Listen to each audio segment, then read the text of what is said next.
Okay, I think we can get started.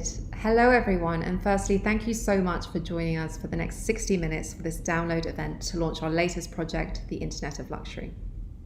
This is BeReal's collaborative exploration of how luxury brands can harness culture and technology to envision new realities in this hyper-digital moment. While it's a project that's come together in the past few months, incorporating data and insights from amazing thought leaders in the space, some of whom we're lucky to hear from a little bit later, it's really something that's been years in the making. A little bit of background context on us. BeReal is an independent creative innovation agency that lives at the intersection of storytelling, technology, and culture. Launched in 1999, we've grown with the internet, always with the mission of change and forward motion in every output.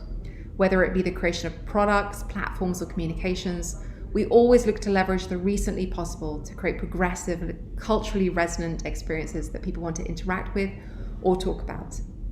And the Internet of Luxury builds on all this collective experience, working with clients and makers at the forefront of digital innovation in the luxury sector over the past 20 years. We're delighted to be able to bring the best of this together to give you a vision into the latest and greatest in this space, but more importantly, a view into what you should be actively exploring today. To introduce myself, I'm Melissa Jackson-Parsi, the Global Chief Strategy Officer at BeReal across our offices in Europe and the US. I'm personally based in Brooklyn, New York, so apologies in advance for the surround sound of the city. I'll be emceeing today, but we'll also be introducing some of the brilliant experts who've also contributed to this project. To give you a view into what we're going to be covering over our time together, we're first going to provide a deeper view into the emerging Internet of Luxury. Then some key insights from our proprietary study with our research partner Whisper Group that underscore why it's so important for brands to be taking note of recent innovations. Followed by some emerging examples that could hopefully serve as inspiration, shared by leading futurist and forecaster Lucy Green. And then a moderated discussion and Q&A with fellow contributors to unpack some of the themes and predictions for what comes next. So, jumping straight in, it's hopefully no grand revelation to anybody here that we're at a pretty pivotal moment where the notion of luxury itself is evolving as fast as technology. The global pandemic has prompted a shift in values, life models, and priorities. And this has wrought significant cultural change, not least in the backlash against ostentatious wealth, influencer culture, and virtue signaling brands and celebrities. But it's also given rise to potentially whole new verticals in luxury that are digital, conceptual, and even carbon footprint free, principles that already feel intuitive to a connected Gen Z. And in this era of rapid self-reflection, we're starting to see how convenience and proximity are being supplanted by a desire for space and nature, where mass group experiences are being swapped for privacy and exclusivity, where globalism is becoming localism, and excessive travel, which feels so far away, and disposable consumption are being replaced by thoughtfulness, slowness, and meaningful luxury. And ultimately, a system that was built on exclusion has acknowledged that inclusion and diversity are indeed necessary and foundation to its future. But in the midst of all of this, luxury brands have also found themselves at an inflection point when it comes to their digital presence due to the global pandemic. No longer able to rely on opulent, high-touch, person-to-person flagships or the visceral sensory excitement of a fashion show or an exclusive event, they've had to reimagine their online identities and the way they create experiences aligned with these new and ever-changing expectations. In many cases, having to accelerate digital transformations that were already underway. But as a point of caution, as called out on this page, a May 2020 study by Indiana University found that while brands have been investing in their digital presence, these experiences were found to be increasingly undifferentiated and homogenized. When measured across key metrics like color, layout, and AI-generated attributes, the study found, on average, differences between websites, for example, have steadily declined over the past decade. In effect, despite increased investment, brands' online presences are becoming more similar. And as such, there's clearly an imperative for brands, especially in the luxury sector, to think about where they're investing efforts online to better assert what makes them unique and to really realize the full possibilities of emerging technologies. This was really the goal and intent behind the Internet of Luxury. A project to help us explore what comes next and what brands should be acting on today to inject sensory experiences, service, novelty, touch, craftsmanship, and more into a digital construct, all while keeping pace with changing consumer behaviors and expectations. In the course of the project, we've asked, which digital-first creators, behaviors, and aesthetics should we pay attention to? What new connected products, services, and environments are now possible in a world where games are the new shopping malls, concert venues, and also hangouts? And which new moments of connection and community can be harnessed, especially for a self-styled creator generation? We'll be diving deeper into all of these, but to help underscore why it's also important, we wanted to share some of the additional key insights that come from our proprietary study with leading data insights company Whisper Group. So I'm now going to hand over to Kronya, Whisper's Managing Director of North America, to share more. So over to you, Kronya. Thank you, Melissa. As Melissa said, I'm the Managing Director of Whisper Group North America, and Whisper Group is a digital insights company. We have offices in Stockholm, Oslo, and New York. And what we do is we help brands make business and marketing decisions based on data. And we do that by analyzing the performance of products, industries, brands, and their competitors based on audiences' behavior and reactions online. So our work is really around leveraging data and making sense of it, and then giving brands the appropriate insights needed in order to make smarter decisions. So we looked at 4 key areas during the course of this study. The first one is how online conversations and interest around luxury paired with gaming or virtual reality and augmented reality have shifted. Second, we looked at how fashion shows in 2020 evolved and the response from audiences. We also looked at what content drove the most engagement, and finally, the brands on the forefront of this shift. And what became clear is that brands that take an innovative approach and fully take advantage of immersive digital activations to gain traction in social are not only gaining a lot of attention and engagement from their luxury audiences, but they're also driving earned media interest. And while we previously would not put luxury and gaming in the same bucket, we found that as digital is becoming more important than ever, conversation around luxury and gaming actually grew 118% compared to 2019. So we took a deep dive into what those conversations are and what brands and specific collaborations that are mentioned. And 2 of the initiatives that stand out are the Louis Vuitton collaboration with League of Legends, and Burberry's runway show on the gamer platform Twitch. These 2 collaborations drove either 12 or 13% each of the overall conversations around luxury and gaming. And in addition to the growth of luxury brands and gaming conversations, we also found that conversation around luxury brands together with augmented reality and virtual reality grew over 60% from 2019. And a fifth of all these conversations around VR and AR was a result of COVID-19 breaking out in March 2019, as we saw that brands adapted to more innovative approaches.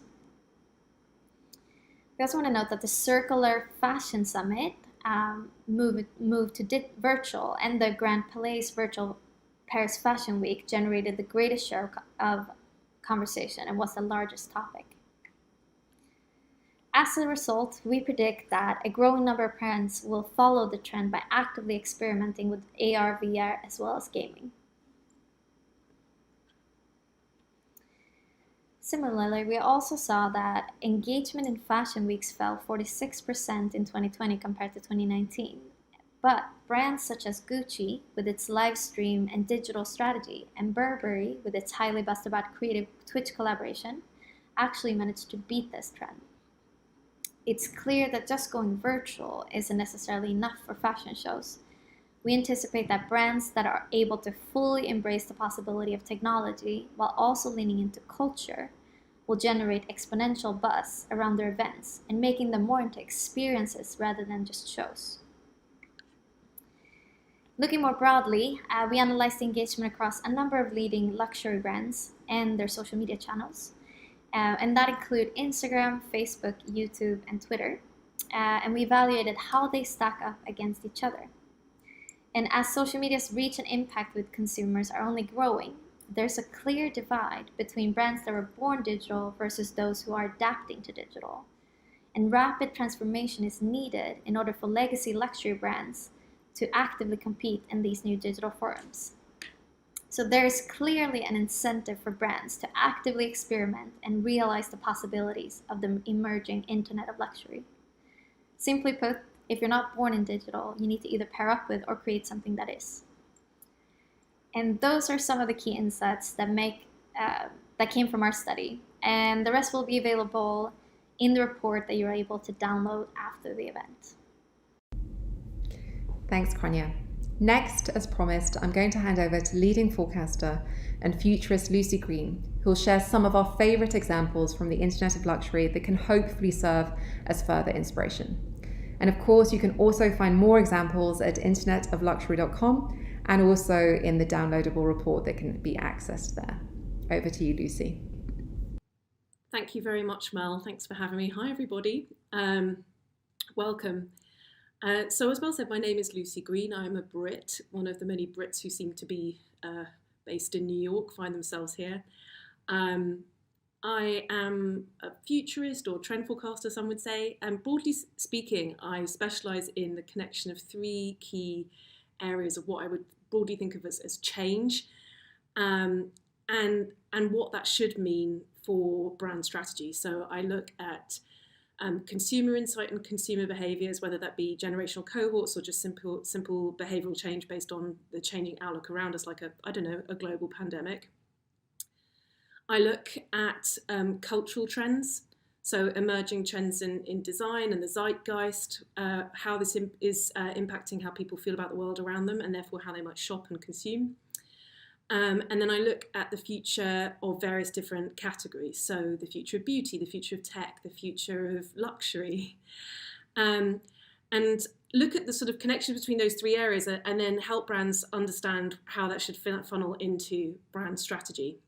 So it's been really exciting to work with BeReal on this project at this time of such huge change. And in many ways, luxury brands have been quite slow to innovate in the space of what we would think of as I guess, digital experiences, certainly with respect to gaming, which of course we've seen exponential growth in the last year and amongst most generations as well, not just Generation Z. So I'm actually looking at some of the most interesting examples that we've seen in the last year, and there's some really bold and actually quite sort of strikingly creative steps into this space. But I think we're really just at the beginning of what we sort of just themed this incubation project as truly the internet of luxury. So here's some things that we were really excited about. First of all, in the sort of space of new digital first creators, behaviours and aesthetics, like what we mean by that is really you're seeing a wave of creatives thinking much more holistically, thinking much more in a multidisciplinary way. We're kind of seeing the end of like the singular creative director genius and more teams of technologists and coders and visual renderers. You're seeing this group who, after all, were raised with technology and social media, really thinking about the visual aesthetic of experiences online in a different way. And it's in a way that doesn't need to necessarily have the sort of look of heritage or whatever. It's one where otherworldly gaming interfaces are not at odds with the idea of luxury. It can be fantasy, it can be inspired by games. So one that we really love is this example between an animation collective called DigiGal, a 3D design and animation collective, which Love magazine has already described as changing the course of fashion. They worked on a campaign, this collective founded by Kat Taylor with Selfridges recently, to recreate original designs by Balenciaga and Off-White, but in 3D, and going a step beyond that, as you can see, by creating sort of otherworldly backdrops to it. So why does it need to look like you're in a show venue? Does it need to be on an actual catwalk? Does it need a head? And And this is just one example of how digital creatives, as brands really start to become more experimental in this space, is sort of really even just rethinking a medium and traditional constructs that we have. The next one is Rihanna just generally is one of the growing wave of digital first brands, like brands really thinking of themselves from the outset even as digital first, digitally native, but as an extension of that, social and communal brands. So Rihanna's done some really interesting things with her brand, Savage Fenty. Firstly, the execution we thought was amazing of her show with Amazon, which was a live event that felt live, participatory, featured artists, avant-garde dance, groundbreaking makeup and videos, but was also directly shoppable. So it was a really good example of an event that was online, but that felt inherently communal and live at the same time, and also channeled straight into commerce. And we've seen other examples of that already, for example, with Shanghai's Fashion Week last year, which was likewise live and shoppable with live commentary. The other thing that Rihanna's done is interesting in terms of her website is almost really think of her digital flagship as a sort of brand destination, as opposed to like a wireframe or a generic place to just pick up the bag that you've seen in a physical store. So it's really a completely different lens from the outset even. And it includes a lot of user-generated content. It has functions like being able to sort of stack looks, but really puts Rihanna's fans and community at the heart of the visuals on site. And that's another thing that we're going to see more and more of in the post-pandemic era. This idea of what is a polished aesthetic is already evolving rapidly as we see Zoom, where we are now, or Google Hangouts or wherever, changing what we think of as an aspirational or authentic visual cue. And luxury brands will start to really think about this stuff much more and incorporate user-generated content aesthetics going forward, we think. So in products and services, what I think is most interesting is that we're seeing, and this is driven by a few things, not only the rise of gaming and immersive gaming worlds. I mean, for Generation Z, games are really the new malls, they're the new shopping centres, they're the social networks, they're the virtual villages, they're the places where people go to date now, but also driven by awareness of the environment and the popularity of gaming. We're seeing this sort of complete transition of what is considered a product into something that can be virtual, and if it's virtual, it does have value. It can be ephemeral, and better yet, it's carbon footprint free. But as a result of that, you're sort of seeing the properties of what is a product, if it's related to something like beauty or fashion, also being experimented with. We're going to hear from Corinna Nobbs later on, who's the founder of Dematerialized, which is a new digital fashion startup. Again, really thinking like, what does a digital sweater or garment need to look and feel like? Does it need to actually look like a traditional piece of clothing? So another really interesting and inspiring example in this space is Ines Alpha, who has collaborated with everyone from Dior to H&M, and she's really at the forefront of this idea of 3D makeup and augmented reality. So it's not only creating these sort of fantastical illustrations in collaboration with brands, but rethinking what the medium is. So, you know, she's talked a lot about this idea of what is 3D makeup, and she said, you know, it's relatively new, but you can define nature, gravity, textures, and light. So you'll notice that Alpha's work is usually quite sort of quite fantastical. It's animated, it's moving, and it sort of moves beyond what would be a virtual lipstick, let's say, or applying false eyelashes online. And again, we're going to see much more and more of that.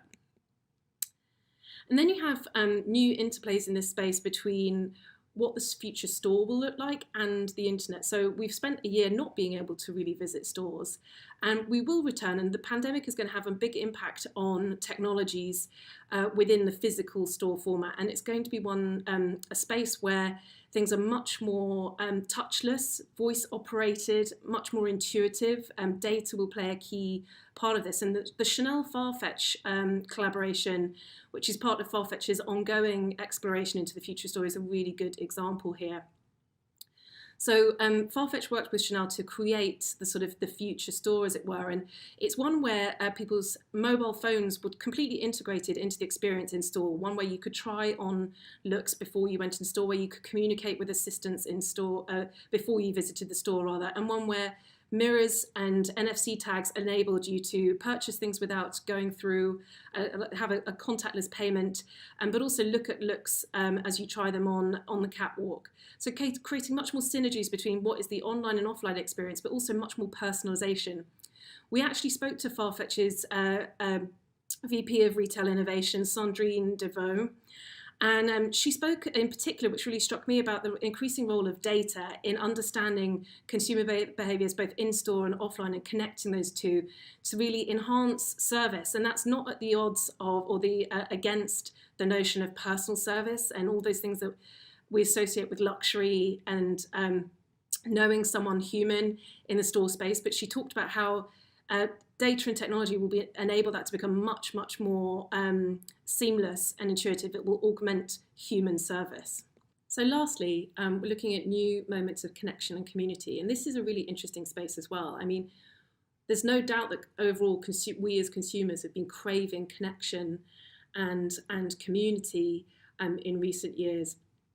But of course, we spent the last year unable to convene physically at events.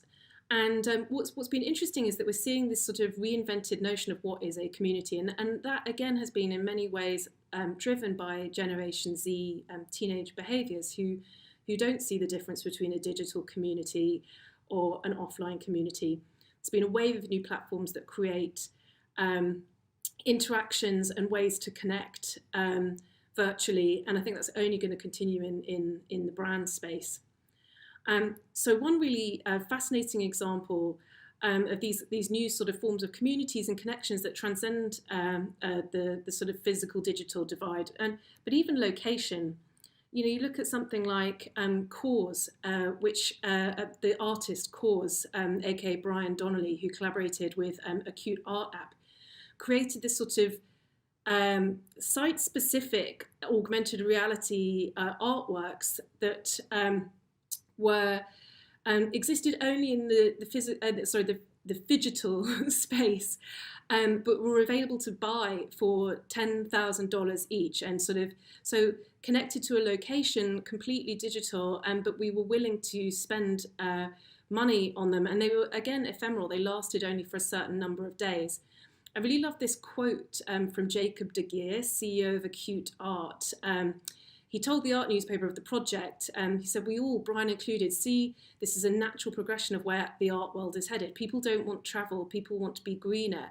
It's also about taking pictures and sharing them." So this sort of social component to art and the experience of it, and that can happen digitally. For a generation that is raised, as we all nowadays are, looking at the world through social media, through handsets, it's completely natural. So we're also seeing brands, again, create other really interesting interplays between the physical and the digital. So Balenciaga, for its fall 2021 show, actually created a bespoke video game world called Afterworld, The Age of Tomorrow, completely from scratch. So sent virtual reality headsets out to influencers in the audience, and who were left to explore this sort of dystopian New York post-apocalyptic reality, and see the clothes. And again, it was sort of this, I thought this comment by the creative director, Demna Gossalia, I hope I said that correctly, was really telling. So of creating the world from scratch. He said, he aligned it with the notion of creating couture, so you have to decide what types of trees you're developing, what the sunset will look like. It was an incredibly detailed process, and he talked about the creation of this world as something akin to craft. So I think we're going to see more and more of that notion of like digital creativity being seen as like a high art form. And with that, I'm going to hand back to Mel.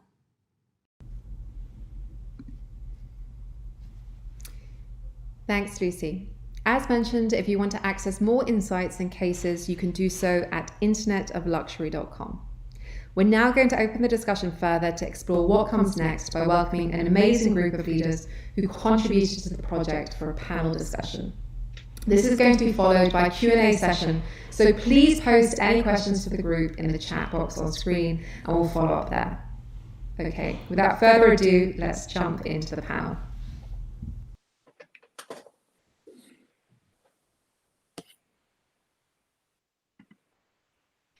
Okay, wonderful. Hi, I'm joined by some amazing guests here today. We've got Jessica Graves, a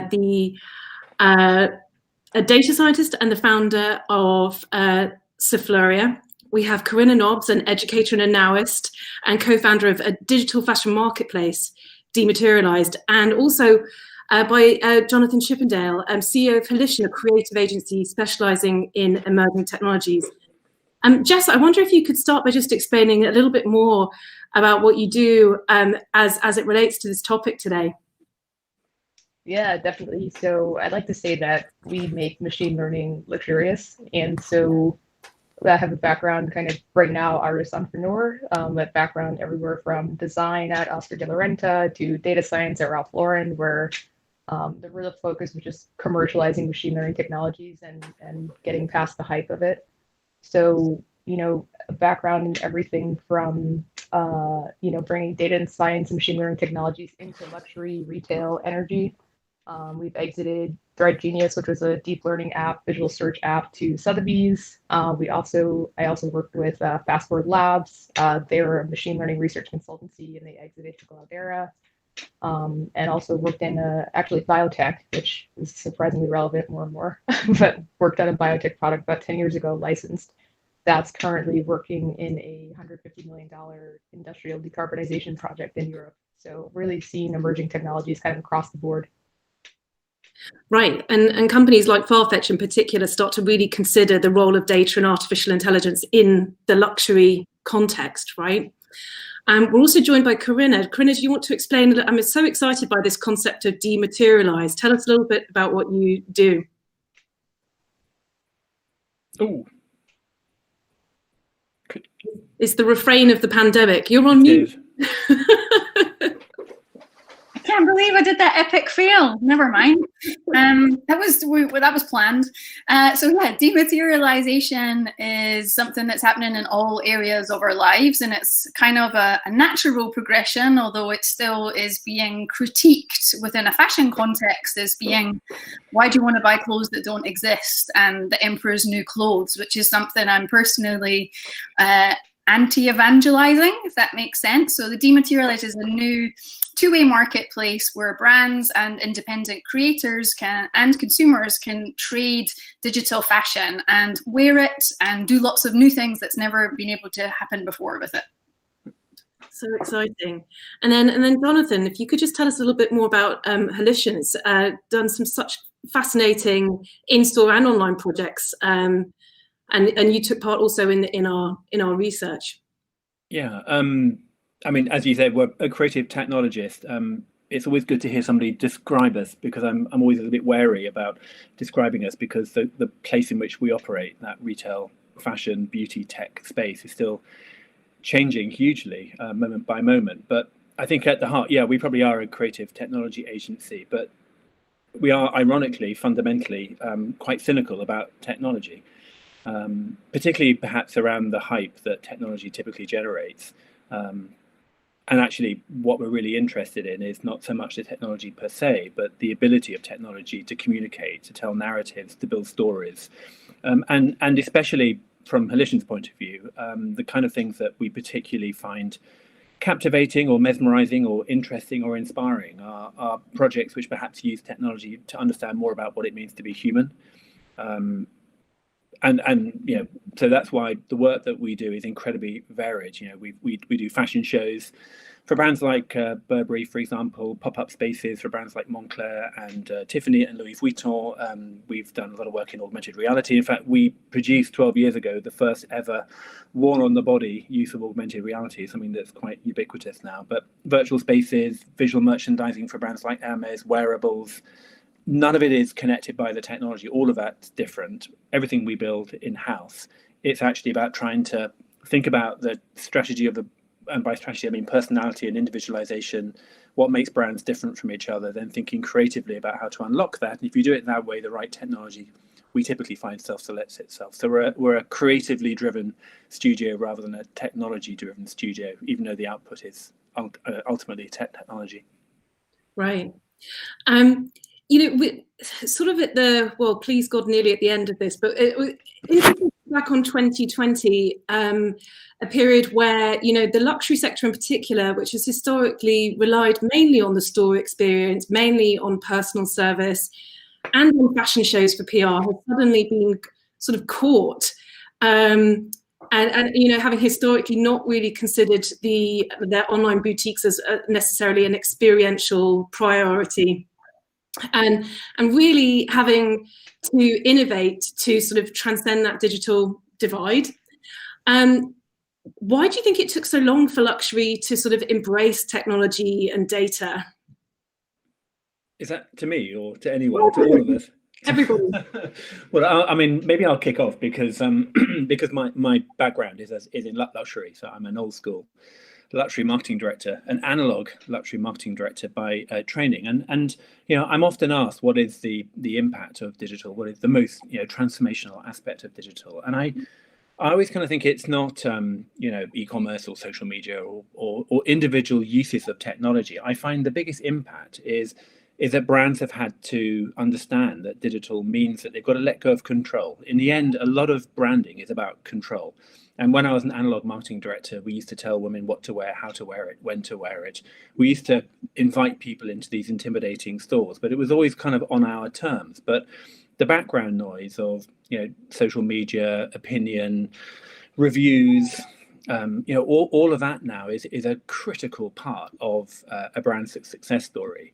And so brands have got to now hand away control to consumers and to observers, and social media is one way that they do that. And the brands that are working well, I think, are the brands that are not just owning a message, but in some ways creating content and pushing that out into the digital sphere, but then recognizing that people take that content and share it and change it and adapt it and modify it, and then when they push that back, that information back, brands then listen to that and they modify or moderate their response depending on what they're hearing. And that kind of talking, listening, changing, modifying, retalking, that's kind of quite conversational. That feels quite human. And I think the brands that are doing it best, the brands that are doing this particularly well, are the ones that are recognizing that just standing in a store in Bond Street and shouting out and expecting people to take down everything that you say is kind of so old-fashioned, just feels crass now. That sort of slightly more disparate, slightly more nebulous type of conversation is, for me, the interesting bit. It's interesting when you consider the role of data. I mean, brands, or what do we call Amazon? A monolith, which is also, moving into the luxury space. I think there's always been this perception that, the priority is the human touch when it comes to service, and personalization is something that's driven by a concierge or someone interpretive to some degree. But I mean, Jessica, you and I have talked about various companies starting to wake up to the power of artificial intelligence as a tool for not only enhancing service but personalization. Do you see more and more of that happening? And which do you think are the biggest opportunities with the use of application of data and artificial intelligence? Yeah, for sure. I would say if I think about even 5-6 years ago, companies were using like some of the latest good machine learning at the time, but they were not talking about it. They would rather they almost want you to sign an NDA to try to recruit you. So it was just like kind of behind the scenes. And I found the same thing probably 3-4 years ago when I would start talking to luxury brands, and like they had data scientists, they had very sophisticated teams, they had relatively modern stacks as far as how they were operating. So it's not that luxury hasn't been kind of in there, it's just that they haven't talked about it very well. And I think the hiring retention has been really difficult.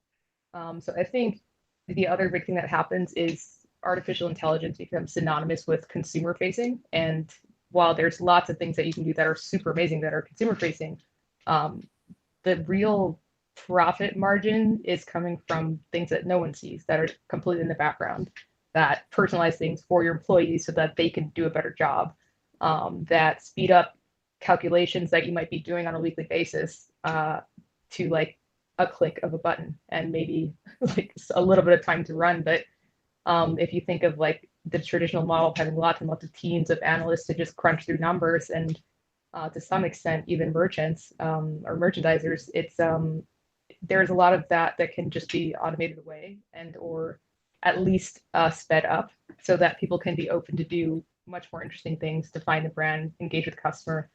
So to me, I think the biggest missed opportunity is all the back end stuff, like not touching the consumer. There's a lot of things that happen with recommender systems that are put out to the public that, I mean, for a brand context, typically you don't have any products you'd be like afraid of someone getting recommended, for example. But if you were nervous somehow about like automating emails and personalizing lots of emails just automatically, you could still produce tools that would automate them for your employees to select from.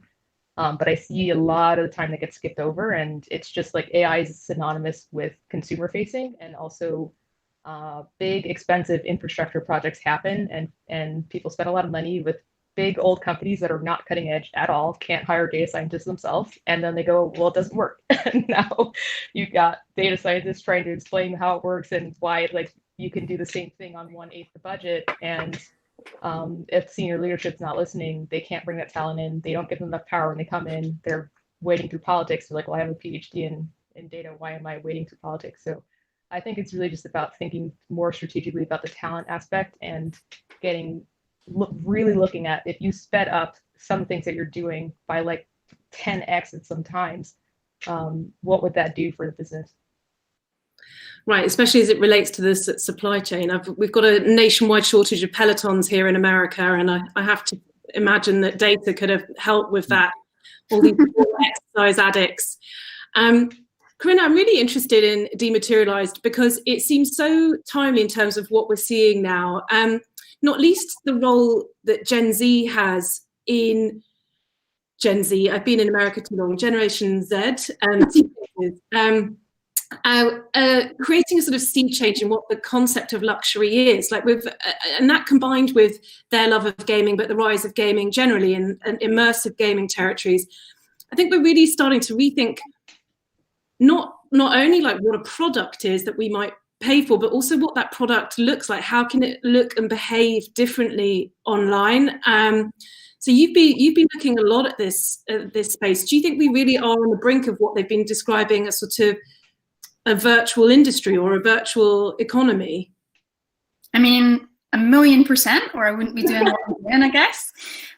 But you're in a company speculating on the potential of this space, but anyway. Yeah. I know what you mean. Sorry, but it's still yes. I mean, I think anecdotally, actually, because you brought up Gen Z and Gen Z, in a lot of our research, they're the toughest audience for virtual goods or digital kind of garments. Older than them and younger than them, it's seen as a novelty, and then younger, it's just seen as like they don't see any difference between physical and real, which makes sense for that generation, right? But yeah, the actual Gen Zs, they require a lot more convincing and even like kind of traditional methods to get them on board. But I mean, one of the spaces that I'm particularly interested in relation to this that you touched on is products that we've seen that can do stuff that we haven't seen yet. So things that we see in art or technology, so things which are generative, garments which can kind of like read with each other or change over time.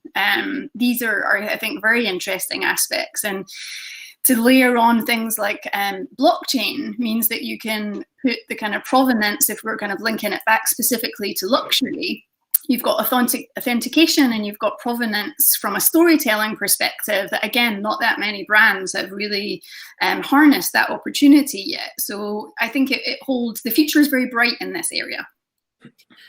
Jonathan, what Corinna was saying reminded me of when you and I were chatting as part of this research about this idea of like rethinking the medium. So I think this year has obviously been a big catch-up moment for a lot of luxury brands to move and think of their websites as more of an experiential destination in their own right, rather than a sort of functional extension of the store. But you made a really interesting point that I thought was so great, where you were saying, well, why does a fashion show in the digital environment need to have a catwalk? Isn't that kind of ridiculous? And likewise, why are we making online flagships look like you're navigating Regent Street or wherever? Like, where do you see that headed, and what do you think is most important, or the opportunities that brands should bear in mind when reinventing these sort of digital experiences, let's say? Well, I think one of the things that I find quite interesting about the impact of COVID on our clients and on retail, for example, is that you sort of read the hype about huge digital acceleration and, sort of 7 years of acceleration in 3 months. I'm not denying that that's happened, but I do find it interesting that a lot of our clients in the luxury space, and to a lesser extent the fashion space, less so beauty, because beauty doesn't often use flagships. That's not often the physical model that they have. But generation after generation of people have invested time and capital in physical space, and the physical space has been the embodiment of everything that a luxury brand stands for. It's the decor, the service which you mentioned before, the thickness of the carpet, the way that product is displayed, whether or not the type of champagne they serve you, the type of leather that the bill comes out, all of this kind of stuff is really, really critical. The location of the store, the design of it, the culture of it. And so now we've kind of gone into a lockdown space where certainly in the UK, all of these shops are closed. And it's been interesting to us that a lot of the response from luxury brands has not been to embrace digital, but to sort of panic a little bit, go into a tailspin and say, look, I've got this massive investment in physical. How do I take that investment and move it into the digital world? So rather than just celebrate digital, how can I get my physical and make it digital? Please make it digital. And a lot of brands have then tried to explore virtual space. And I think some brands are getting better now. But initially, it was all about how can we capture the authentic physical space. A lot of watch brands did it. Gucci did something in this where they filmed their beautiful Milan store, which is one of the most wonderful stores that I go to from time to time. But then they completely replicate it authentically in the digital space. So you can walk around the space, but I think it kind of completely misses what physical space does, which is not just something to look at, but actually all of those other important elements of the senses, that feeling of shopping in a space where there are other people, of noise, of background hub, of picking things up, of trying things on, of talking to people, of asking questions. And shopping is a very, very social experience. I mean, you don't walk into a restaurant that's empty, but here we have that beautiful Gucci store, and it looks like literally, I don't know, some aliens landed outside and everybody's run off in sheer panic and terror and just left all the doors open and everything's kind of cleared. And so you bring that onto the physical side. What message are you actually doing? I'm just walking around a dead space. That space is not an art gallery or an exhibit. It's a living, breathing place of retail. So we've always been trying to encourage people to, I guess, blur those lines and say, right, well, if you're taking a physical space into digital realm, you've got the physical space, but can you try and replicate some of the things that actually happen in the physical space that titillate the other senses, and then recreate those, push the physical space. So put on top a layer of creativity or functionality. And we've done lots and lots and lots of these spaces. I mean, the first one we did was Jo Malone, which was taking their physical space, but putting lots of really nice, interesting animations, art-based, fun, playful animations. It feels quite like Alice in Wonderland. We've got another one launching for another skincare brand next week, actually, which is less Alice in Wonderland and more Willy Wonka. And in the physical space, you can walk up to somebody and they'll give you a personalized skin recommendation. So you can walk around in that space and still have that recommendation, but in the digital space, you can walk in the real space and talk to a beauty associate. In this one, you can walk into a room and have a proper live chat with a beauty associate. But the whole experience is like a futuristic, more contemporized lab. We're doing another one where these physical spaces now are shops, but they're also environments. so that one shop you go into feels like it's an English country garden, but then another room you go out of that English country garden into another area of the shop, but that area of the shop is hot and humid and Amazonian and tropical, and another one is more savannah. So try and play around with this so that it adds to that storytelling. And then, to Corinna, and the excitement of digital, it's absolutely the area that I'm most interested in at the moment. What's great about digital fashion, which is great about these virtual stores, is that you can design spaces that don't obey the laws of physics or gravity or space. You can walk into, like, one of our experiences is about products, and you can, as you walk into a room, you kind of shrink to that kind of size, and you're now in the product, learning about the product, but you can see out of the product and everything's big. You can play around with some of these areas here, which it gives you a whole new palette to explore what a physical space means, in the same way that in Dematerialized, digital fashion gives you a whole new way of describing fashion that doesn't necessarily need to be constrained by the practicalities of cloth or physics. That's so interesting. I mean, I'm reminded even this morning of looking at the latest Fendi show, which opened with Demi Moore. Fascinating the degree to which the virtual environment inspired the whole aesthetic of the execution of that show. So for those who haven't seen it, it is a physical fashion show, only with these models taking part. But the models are walking around what looks like a sort of gaming set, and the beauty and the styling is all very replica of, I think, a sort of fantasy gaming inspiration. So seeing like more, I think we'll have more experimentation of, like, I think even just the aesthetics of the virtual space start to feel like luxury, whereas they might have all before seemed sort of at odds. It had to look like a heritage brand, or it had to, look very minimal, let's say. My hope is that all this digital blurring, but it's because of COVID, it's had to be more emphasized on the digital side. I'm sort of hoping that it's drawn that stream slightly to one side, and when physical opens, some of those elements will now come into the physical, so that actually it becomes more playful. Everyone talks about theatre, but actually most stores, theatre is, we're going to merchandise the product in a slightly interesting way, that we're going to use pine wood rather than leather. And I just feel that if this trend of using creativity to make the physical do things that actually physical can't, to explore what physical means in the future, I'd love that to start to veer back into the actual physical space too. Right, a lot of really interesting stuff going on with animation and cartoons. Like I walk New York frequently because there's obviously so much else to do right now, and they've done this incredible facade, which is it stimulates an augmented reality animation. So I think a lot, to your point, and also playing with digital and handmade aesthetics, so something being hand designed, gestural, and so on. My mind is sort of turning here to this sort of, let's hope soon, post-pandemic future of the sort of future store, and how technology fits within that space. I mean, obviously there's going to be hygiene considerations. So we're already hearing a lot about neuro recognition, verbal recognition, facial recognition, contactless, and so on, and everything being a lot more intuitive.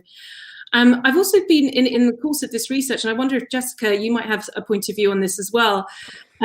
The combination of location-sensitive data, or tracking your behavior and interactions in store, and how that might be, because your interactions in a store are going to be very different to how you navigate the online space, like how that could be used to create further personalized store experiences. Is that something that you've been looking at as well, or do you think is interesting?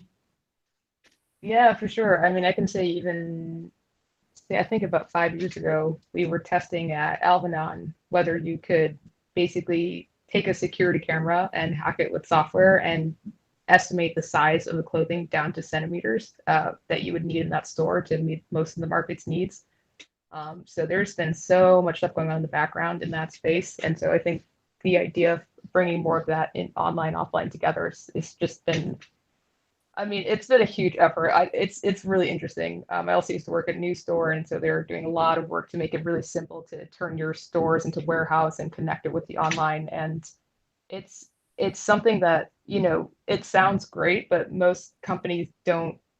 It's really difficult to get them to invest in something that just feels like a boring kind of layer that will unlock all those capabilities that you're discussing. It doesn't really matter if I have a great store experience and then you have no way to know who I am or understand like how to service me better or quickly get me onboarded and not need to take down hundreds of pieces of information to link me to some ancient backend system that doesn't even talk to the other stores, let alone to the online.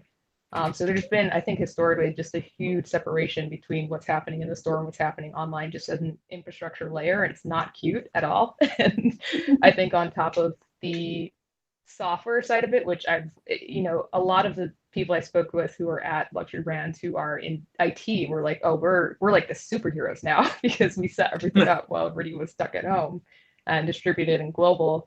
I think there's also a lot of emerging hardwares that are doing amazing things with energy and the types of things you can put into systems that are generating energy and might be generating Wi-Fi and have all these different add-ons that you can put into them and different hardware technologies that affect sanitization that make it really seamless that I think for sure luxury is not thinking about at all because it's like they're barely thinking about we need the infrastructure. So I feel like it would be a great time now to start investing in tech because we're having a pandemic now. It's not going to be the last one ever.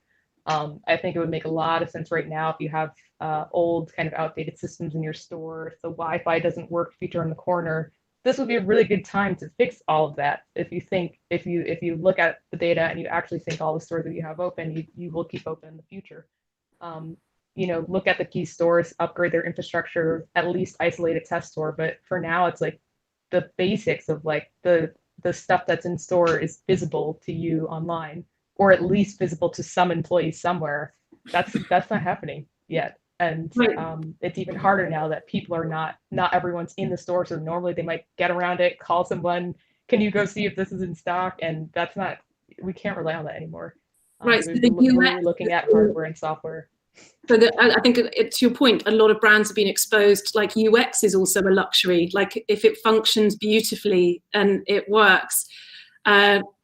So I think we've got a few minutes for questions. We started a bit late, so I let us go on a bit more, and also because you were saying such fascinating things. Do we have any questions? I'm going to turn to my messaging system here, that being the smartphone of someone harvesting all the questions.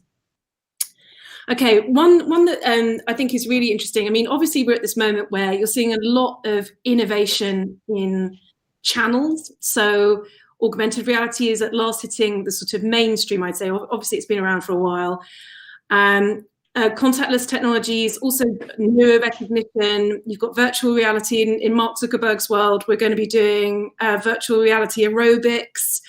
I think the verbal area of technology is really interesting. What technologies do you find most fascinating as a potential opportunity in luxury, or what are you looking to as something that you're experimenting with? Maybe Corinna, if you wanted to start there. Yeah, I mean, I guess this is born out of my time with Jonathan at Volition, but I will always have a very large space in my heart for augmented reality. I think it's still very much in its kind of like early stages. I think I will get more into virtual reality, and I have done definitely in the last year, again, because the pandemic has forced me to, both professionally and socially, if that makes sense. But I still, I have a 4G connection, and I have like I don't have a headset, or I have to use like Google. So that's kind of ironic. So for me, I think augmented reality, whether it's viewing an avatar of yourself, or whether it's having your favorite influencer or creator kind of in your home with you, or once we are implanted or wearing AR glasses, being able to communicate how we want other people to see our items. So augmented reality kind of layers of clothing. So the evolution, I guess, of the Snapchat filter. I think there's a lot in that, but yeah, my simple answer is AR. Cool. I guess Jonathan, you'd agree with that, but like, let me know. Yeah, no, I would. I mean, it's something that we're often asked: the future of the future direction of travel of all of this stuff. I mean, I'm always very wary of saying the future is this or the future is that, because it's very easy then to look quite old-fashioned. I still haven't got my jet boots or my sort of hover car. So I think I'd probably tackle it very similar to Corinna in many ways. I mean, I think what I find quite interesting over the last few years is, well, three things really. One is the recursive nature of technology, which is Jessica and AI, and the ability of technology to increasingly be well, maybe not self-aware, but to self-learn and to use those insights into the next round of iterations. I think I think we've got to recognize that we're still so early in the life cycle of things like AI. I mean, there wasn't that long ago that AI was something that people used to beat, to build robots to beat people at chess. And now it's being involved or embedded into pretty well everything. I mean, every single project that we do has an element of kind of AI. So the second trend would be that combinatory ability of technologies to merge and to move together. So, whereas we were doing augmented reality at one point and then we were doing, something else, now actually they're all coming together into virtual worlds with live chat and social media and things like dematerialize. They're all converging into kind of super applications. And I think that's interesting and powerful, and actually what technology companies are now building are little bits of longer or more powerful bits of technology. And of course then there's that kind of that exponential sort of impact of ever increasing computing power. So I always thought, I know I often talk about this, Corinna will have heard me speak about this a lot, but I remember a really good lunch I had with the lunch was good because of the insights rather than the food, with one of the Burberry social media team, and they were talking about, when they think about social media, they think about like spreading it figuratively all over a table, and every single piece is fundamentally different. So there could be something that's kind of quite hot and chic and a bit sexy and a bit risque, maybe produced by a French DJ, and then there's the heritage stuff here and the things around the check and something around art or space, but everything feels very different. And then consumers can come along and pick up the bits that are relevant to them, and because of that, Burberry then as a brand starts to feel very different to different people. It's not that control, this is me, this is my brand, this is what I stand for.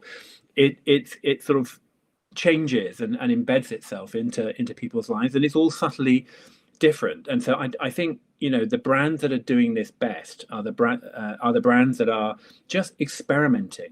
So it isn't about social media, e-commerce, whatever, augmented reality. It's the brands that are literally doing a little bit of everything, because that's digital now. Digital is such a broad church. It's everything that we do, every single way that we communicate, and by the power of 10. So the brands that are taking little steps everywhere, not someone that's perhaps investing everything in augmented reality, but a bit of this and a bit of that and a bit of that, because that feels really human, because we're all different and we all behave differently on different days and we all like different things at different times, and our tastes change and adapt and augment. And for brands to do that says two things. One is, I'm listening, and I'm hearing the zeitgeist of what's out there, and I'm changing and modifying and melding my brand to sort of come up with ideas that are kind of relevant to you. And second, it means I'm innovative and I'm changing and I'm thinking and I'm adaptive. And I kind of quite like those fleet of feet brands that are sort of doing a little bit of everything. And it doesn't undermine your prestige anymore, I think, to the same degree. Like, it's much brand, the notion of brand, I think, is inherently collaborative now. I think that's so important though, Lucy, because I think there used to be a view that digital was democratizing luxury, and that was a bad thing. I think I completely agree with you. I think what's happening is that these digital kind of adventures are making brands feel more accessible. So it's saying, actually, I've got something for you. Not I'm coming down, but I'm recognizing that you might come up. And I think that's a very important sort of change here. I agree. Should we finish with Jessica, like rounding it out? Anything that you're excited about? Yeah, I would say that if you go to a pure machine learning research conference, you're looking about 5 years into the future. And maybe it's going to be 3 years before some startup in Silicon Valley starts using whatever that technology is. And then maybe much longer for fashion to pick up on it. So there's just, if you want to look into the future, you could probably start with like what was happening 3 years ago at machine learning conferences, because luxury for sure, and you just retail in general, we are constantly getting beat out by the Amazons, by Walmart, who are constantly investing in these technologies, constantly looking into them, constantly testing things. And a lot of the rest of the industry is looking at it and thinking it's just about data, it's just about counting, it's just about summarizing. And it's like, models have nothing to do with data. Like the products you build, the experiences you build, don't need to look like anything that's out there. It doesn't need to look like Netflix, doesn't need to look like Amazon, but it skews the entire market because they fund all the research and they pay the most attention. So if luxury wants to participate, there's so much, like, again, AI is super early, but the research that's going into AI, we don't even know if AI is going to work ever. But the research going into it, that's already usable. There's like things from 50 years ago in statistics that nobody uses now to properly model how processes work, to properly say what was the cause of this thing and not just what was the correlation. Like that's starting to get solved. Like we don't have that problem anymore, but we're still like, oh, but correlation is not causation. It's like that, machine learning has moved on. Like that technology is, or those practices are starting to get commercialized. You see it a little bit at Zalando, which I think they've said publicly, so they won't kill me, and a couple others will look at technique by technique. So I think causality is a huge one that is totally relevant to the industry. Bayesian statistics is still not mainstream in luxury at all, even though it's completely appropriate.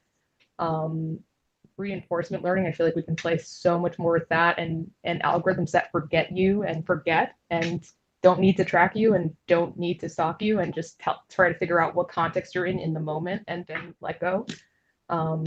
We have something like, I think 2% of traffic you get, you'll be able to identify, and 98% you won't. So we focus so much on the customer experience, which means the registered, verified, signed in customer. And it's like, that's like 2% of traffic. So what about the other 98%?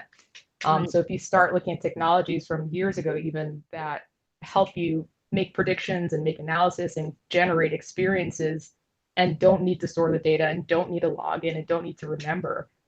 It's just such a paradigm shift, I think, for how luxury thinks about this, but the technology's there. It's totally ready. So CTOs with budget, or CDOs with budget, more importantly. I mean, CMOs, right? Right. It's a lot of it's talking to the customer.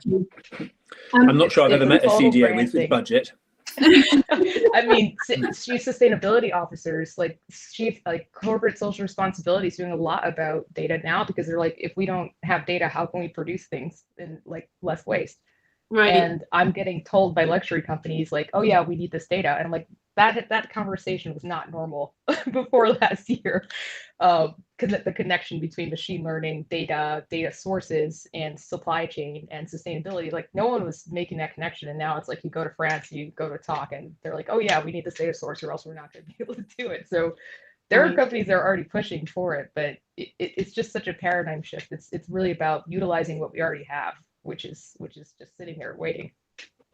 Can I add something really quickly? I forgot about a technology that's very critical to kind of digital fashion, and that's NFTs, non-fungible tokens. And if anybody's interested at the moment, particularly those in the luxury sector, looking at the crypto art space, it is just, I mean, I can't sleep at night because I'm watching the behavior and what creators and also gallerists and the way that they're moving in that space. And that's, the art space is very ahead of the fashion space. So yeah, NFTs, if you don't know about them, read up about them.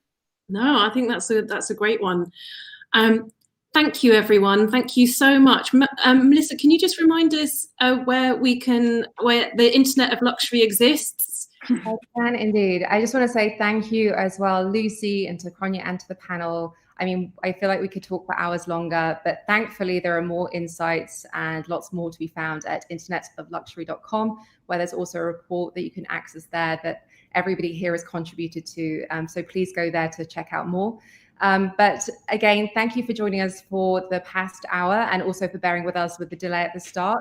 But hopefully you've likewise learned a lot from this. I know that I have, and we look forward to continuing the conversation with everybody. So thank you. Thank you. Be well. Take care, everyone. Thank you. Thank Thank you. you.